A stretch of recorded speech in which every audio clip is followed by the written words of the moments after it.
Regarding anti-rabies vaccine, pwede bang i-omit na or wag nang itapusin or wag nang ituloy yung bakuna? Katulad ng question na ito, Doc, nakagat din po anak ko, 3 years old.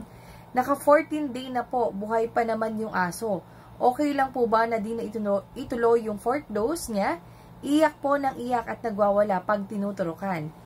Ang pinaka-best answer ko sa tanong na yan ay balikan mo yung record ng vaccination mo or ng baby mo. Kasi may mga centers kasi tayo or yung mga institution na iba, pwedeng iba yung fina-follow nila na recommendation. Kasi meron tayong iba't ibang recommendation din naman approved by WHO.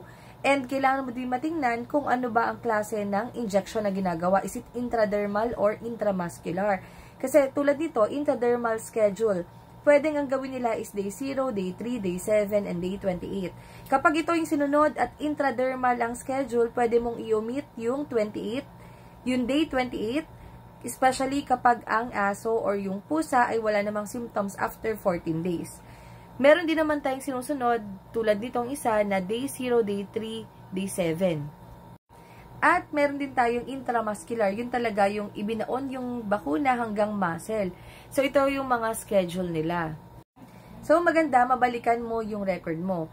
And, kung halimbawa naman na hindi siya advisable na i-omit or wag ibigay, for me, for the safety ng anak mo, okay lang na umiyak siya ngayon.